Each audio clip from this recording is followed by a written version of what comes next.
এক বদমাশ বলেছে আজহারীর মিজানুর রহমান আজহারীর মাথাটা যদি কেউ আমারে এনে দিতে পারে তাহলে তাকে 10 লক্ষ টাকা পুরস্কার দেওয়া হবে।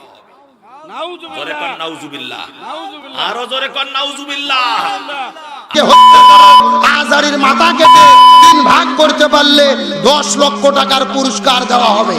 বলে ডক্টর মিজানুর রহমান আজহারীর কাল্লা যদি কেউ এনে দেয় 10 লাখ টাকা দিবে। মুফতি আহমেদ হাশমি দরবার শরীফে আয়োজিত এক অনুষ্ঠানে পীর সাদিকুর রহমান হাশমি বিতর্কিত বক্তব্য দিয়েছেন। তার দাবি অনুযায়ী যারা খ্যাতিমান ইসলামিক স্কলার মিজানুর রহমান আজহারীর মাথা এনে দিতে পারবে তাদের জন্য তিনি 10 লক্ষ টাকা পুরস্কার ঘোষণা দিয়েছেন।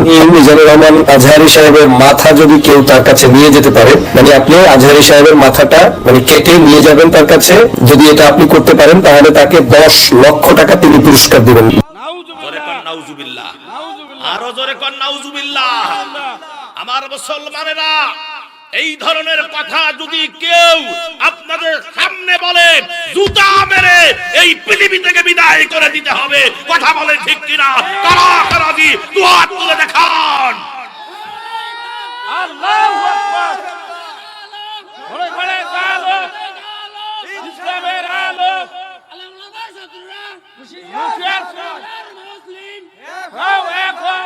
যে সৎ পথের অনুসারী যারা তাদের কোনো ভয় নাই। জোরে কোন সুবহানাল্লাহ। এক নাম্বার কি? সৎ পথের যারা অনুসারী, দ্বীনের পথের যারা অনুসারী, কোরআনের অনুসারী যারা, ইসলামের অনুসারী যারা, আল্লাহর অনুসারী যারা, রাসূলের অনুসারী যারা, আল্লাহর হুকুম যারা মানে, রাসূলের তরিকা মাফিক যারা জীবন গড়ে, তাদের কোনো ভয় নাই।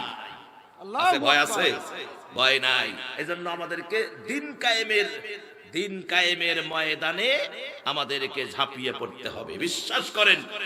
বিশ্বাস করেন এই জমিনে যদি আপনি দিন কায়েমের আন্দোলন না করেন, আপনার নামাজ রোজা হজ যাকাত কিচ্ছু হবে না। চ্যালেঞ্জ করে বললাম আপনি যে নামাজ পড়ে জান্নাতে যাবেন ওই চিন্তা নিয়ে রাতে ঘুমান না। আপনাকে স্পষ্ট কথা হলো, আফা তুমিনুনা বিবাদিল কিতাবি ওয়া তাকফুরুনা বিবাদ। আপনি কিতাবের কিছু মানবেন আর মানবেন না, তা হবে না। খালি জিকির মানবেন, খালি নামাজ মানবেন, খালি রোজা মানবেন, হজ মানবেন, দান খয়রাত মানবেন, দিন কায়েমের আন্দোলন করবেন না, হবে না। ঠিক কথা বলেন। যদি সেটাই হতো তাহলে আমার প্রিয় নবী তিনি দান মুবারক শহীদ করতেন না, সাহাবায়ে কেরাম জীবন দিতেন না। কথা কোন না কেন? হ্যাঁ আমার ভাইয়েরা, সাহাবারা বিবিকে বিধবা করতেন না, সন্তানকে এতিম করতেন না, ঘর ছাড়তেন না, বাড়ি ছাড়তেন না, মাকে ছাড়তেন না, বাবাকে ছাড়তেন না। ইসলামের জন্য, দিন কায়েমের জন্য রাসূলের এটাকে সারা দিয়ে তারা জীবন পর্যন্ত দিয়েছেন। কে আছেন এই যুবক? এই কালীগঞ্জের এই থানাপাড়ার একটা যুবককে বলছি, যুবক হাতটা তুলতে পারবা? আজকে রাতে তোমার বিবাহ হয়েছে, আজকে রাতে বিবাহ হয়েছে, বাসর রাত এখনো হয় নাই। এমন সময় যুদ্ধের ময়দানে ডাক আসলো, উহুদের যুদ্ধের ময়দান। সুবহানাল্লাহ কয় না? মুতার যুদ্ধের ডাক আসলো। কোন যুদ্ধ? মুতার যুদ্ধের ডাক আসলো। প্রিয় নবী বললেন আজকের এই যুদ্ধের ময়দানের সেনাপতি হবে 3 জন। সুবহানাল্লাহ কোন? কয়জন সেনাপতি? 3 জন। এর মধ্যে যিনি নতুন বিয়ে করছেন আব্দুল্লাহ ইবনে রাওহা। সুবহানাল্লাহ কোন? সুবহানাল্লাহ। আমার ভাইয়েরা, নবীজি বললেন সাহাবী শোনো, তুমি যাও তোমার বাড়িতে, তোমার নতুন বউ তার কাছে বিদায় নিয়ে আসো। তুমি জিহাদের ময়দানের সেনাপতি, তুমি হলা 3য় নাম্বার সেনাপতি। জোরে কোন সুবহানাল্লাহ। সুবহানাল্লাহ। আব্দুল্লাহ ইবনে রাওহা তিনি বাড়িতে গিয়ে বউয়ের দরওয়াজার কাছে দাঁড়ালেন। দেখেন বউ সুন্দর পোশাক পরে বাসর ঘরে সজ্জিত হয়ে বসে আছে, কোরআন তেলাওয়াত করতেছে। জোরে কোন সুবহানাল্লাহ। সুবহানাল্লাহ। আমাদের বউরা বাসর ঘরে আমরাও দেখেছি কি তেলাওয়াত করে। কয়েক তারা এখনো আইসে না, এখনো আইসে না। কথা কন না? ঠিক। আর সাহাবীর বউ কোরআন তেলাওয়াত করতেছে। সুবহানাল্লাহ কয় না? সুবহানাল্লাহ। আমাদের বউয়েরা ওই লাল টুকটুকে যে পাতলা কাপড় খোনা আছে না, মাথার যে দেয় না, ওখানে দিয়ে তেজকে দেখে এখনো আইসে না, এখনো আইসে না। হাসেও না। আর সাহাবীর বউ আল্লাহু আকবার, বাসর রাতে সজ্জিত হয়ে আল্লাহর কালাম তেলাওয়াত করতেছে। সুবহানাল্লাহ। সুবহানাল্লাহ। সাহাবী দরজার কাছে দাঁড়িয়ে, চৌকাঠে দাঁড়িয়ে বললেন, বিবি তোমার সাথে আমার বিবাহ হয়েছে, তোমার কোনো হক আমি আদায় করতে পারলাম না, কেননা প্রিয় নবী আমাকে জিহাদের ময়দানের সেনাপতি নির্বাচন করেছেন।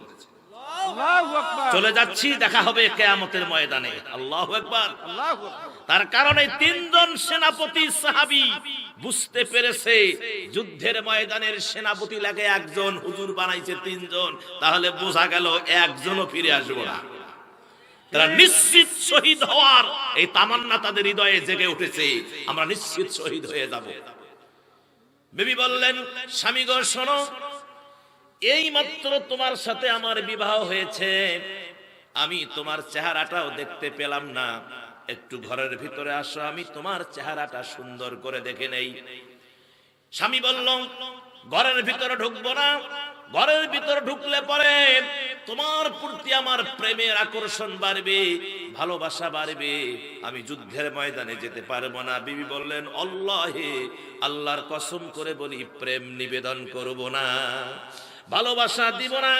ও স্বামী, এই মাত্র বিবাহ হলো, আমি জানি তুমিও একজন সুন্দর সুপুরুষ, আর তুমিও জানো আমি একজন সুন্দর রমণী, আর তুমি ঘরের ভিতর আসলে পরে তোমার চেহারাটা আমি একবার সুন্দর করে দেখে নিব কায় মনোবাক্যে, যাতে করে কিয়ামতের ময়দানে আমি তোমাকে স্বামী, অগণিত মানুষের মাঝে আমি তোমাকে স্বামী বলে পরিচয় করে নিতে পারি। আল্লাহু আকবার। আমার ভাই আব্দুল্লাহ বিন রাওহা বললেন, ও বিবি রে, ঘরের ভিতরে আমি ঢুকবো না, তুমি যদি ধৈর্য ধারণ করে থাকতে পারো, কিয়ামতের ময়দানে আল্লাহ রাব্বুল আলামিন তোমাকে আমাকে স্বামী স্ত্রী হিসাবে পরিচয় করায়া দিবি। আল্লাহু আকবার। এই যুবক, কালীগঞ্জের যুবক, পারবা নতুন বউকে ঘরে রেখে জিহাদের ময়দানে যেতে? হ্যাঁ পারবা? পারবা না। তারা নিজের বউকে, নতুন বউকে পাশর ঘরে রেখে জিহাদের ময়দানে গিয়ে জীবনটা দিয়েছেন, আর আপনি বলতেছেন জিকির করে জান্নাতে যাবেন। হ্যাঁ, জিকির করে জান্নাতে যাবেন। এখন আপনার ইমানি দায়িত্ব হলো, ওই ফ্যাসিস্ট সরকার যখন পালিয়ে গেছে, মাঠ এখন ফাঁকা। কথা বলে, মাঠ এখন ফাঁকা। লালমনি কালীগঞ্জের মুসলমানেরা, ইসলামী আন্দোলনের সৈনিকেরা, তোমরা জাগো, আর ঘুমিয়ে থেকো না, তোমরা জাগো। ইসলামের জন্য তোমাদেরকে ঘর থেকে বাহির হয়ে আসতে হবে। আগামীর সংসদ হবে কোরআনের সংসদ। কথা বলেন ঠিক কিনা? লিল্লাহি তাকবীর, আল্লাহু আকবার, লিল্লাহি তাকবীর, আল্লাহু আকবার। আল কোরআনের আলো, আল কোরআনের আলো, বাংলার সংসদে আল কোরআনের আলো। বাস, হ্যাঁ, দেন দেন দেন।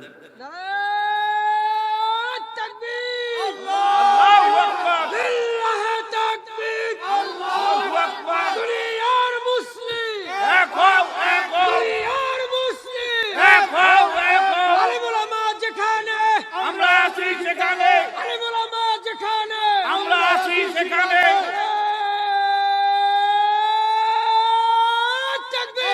আল্লাহু আকবার। আমার সম্মানিত ভাইয়েরা, এ যুবক, আর ঘরে বসে থাকার হাফ সেকেন্ডও টাইম নাই। কথা কোন ঠিক কিনা? আমাদের জাগতেই হবে। ওমর যেমন জেগেছিল, ওসমান যেমন জেগেছিল, আলী কারামুল্লাহ ওয়াজহু যেমন জেগেছিল, আমাদের জাগতেই হবে।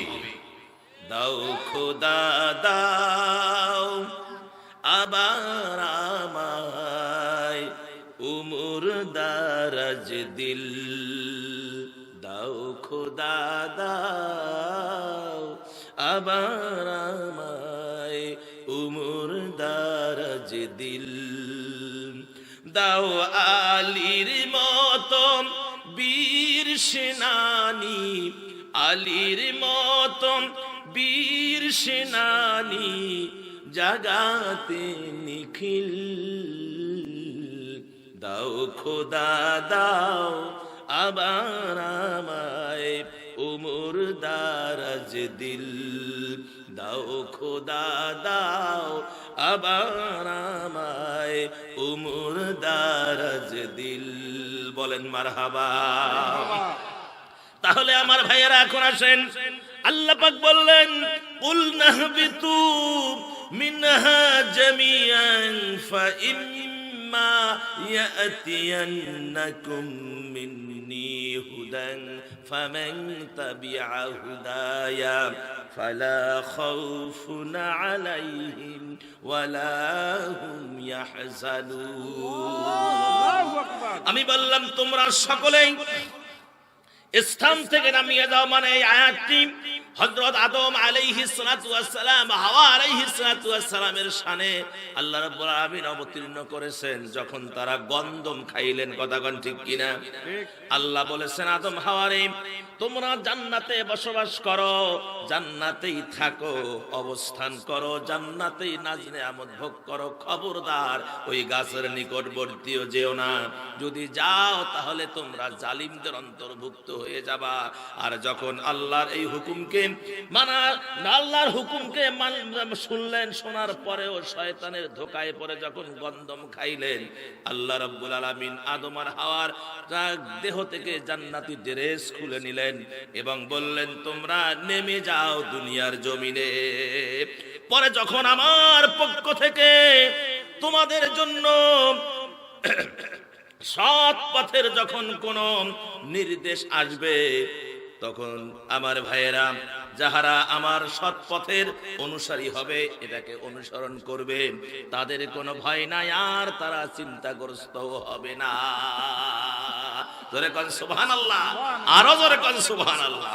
2 নম্বরে যাহারা আল্লাহ পরকালে বিশ্বাসী, 10 শ্রেণীর মানুষের পরকালে কোনো ভয় নাই।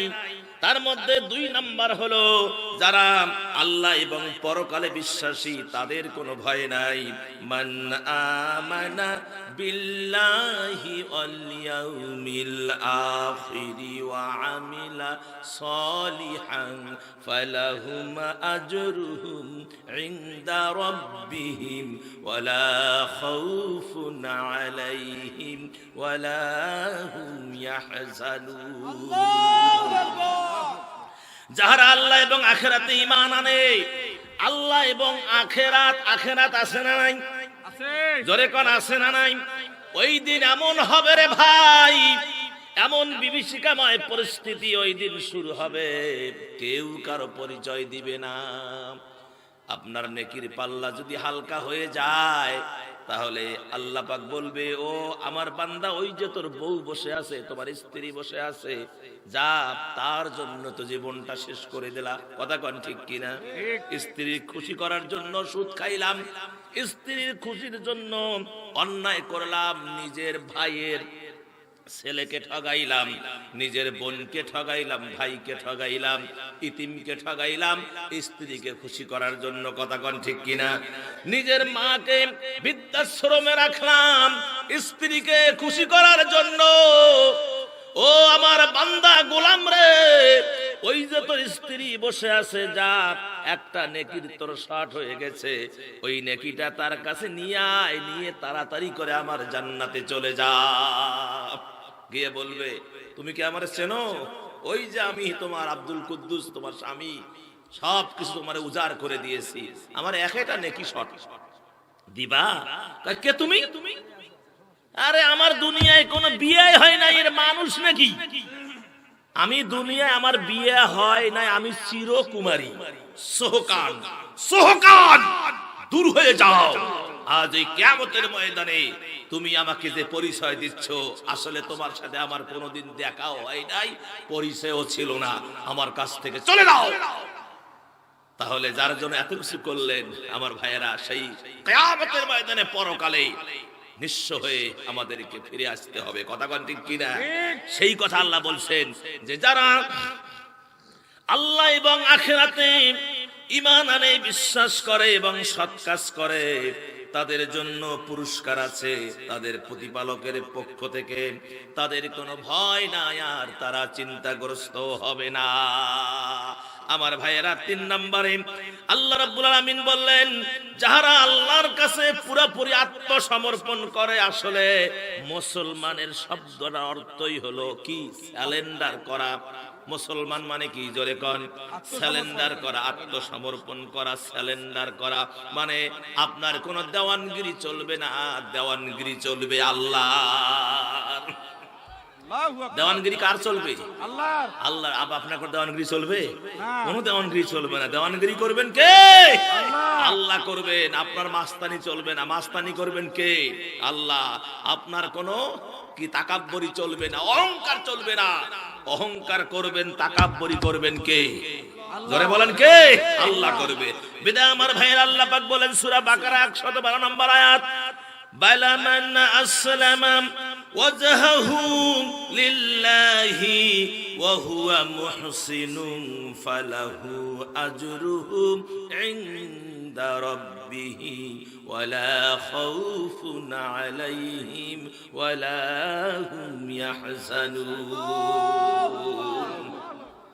হ্যাঁ, যে কেহ আল্লাহর নিকট সম্পূর্ণভাবে আত্মসমর্পণ করে এবং সৎ কর্ম পরায়ণ হয়, তাহার ফল তাহার প্রতিপালকের কাছে আছে। তাদের কোনো ভয় নাই, আর তারা চিন্তাগ্রস্ত হবে না, হবে না, হবে না। আল্লাহু আকবার। আমার ভাইয়ের, আত্মসমর্পণ কার কাছে করতে হবে? আল্লাহর কাছে। আল্লাহর কাছে। পারবেন তো? সর্বক্ষেত্রে, খালি এক ক্ষেত্রে না, সর্বক্ষেত্রে। এখন আমাদের একটাই হিসাব, সেটি হলো দিন কায়েমের আন্দোলনে আমাদেরকে যোগ দিতে হবে। আন্দোলনে যোগ দেন। আজকে কিছু শকুন আমাদের দিকে তাকায় আছে, কথা কন না কেন? আমাদের এই বিজয়টাকে নস্যাৎ করতে চায়, আমাদের বিজয়কে খর্ব করে দিতে চায়, কথা কন ঠিক কিনা? এই যে এক বদমাশ আমাদের মধ্যেই, আলেমদের মধ্যেই ভেজাল। এক বদমাশ বলেছে আমাদের ডক্টর মিজানুর রহমান আজহারি আমাদের গর্ব, কথা বলেন ঠিক কিনা? আমাদের গৌরব, আমাদের বাংলার নেয়ামত মিজানুর রহমান আজহারি। গর্বিত মা, গর্বিত বাবার গর্বিত সন্তান, বাংলার অহংকার, কথা বলেন ঠিক কিনা? সেই আজহারির এক বদমাশ বলেছে, আজহারির, মিজানুর রহমান আজহারির মাথাটা যদি কেউ আমার এনে দিতে পারে, তাহলে তাকে 10 লক্ষ টাকা পুরস্কার দেওয়া হবে। জোরে কর নাউজুবিল্লাহ। আরো জোরে কর নাউজুবিল্লাহ। আমার মুসলমানেরা, এই ধরনের কথা যদি কেউ আপনাদের সামনে বলে, জুতা মেরে এই পৃথিবী থেকে বিদায় করে দিতে হবে, কথা বলে ঠিক কিনা? কারা কারা দি দুহাত তুলে দেখান। আল্লাহু আকবার।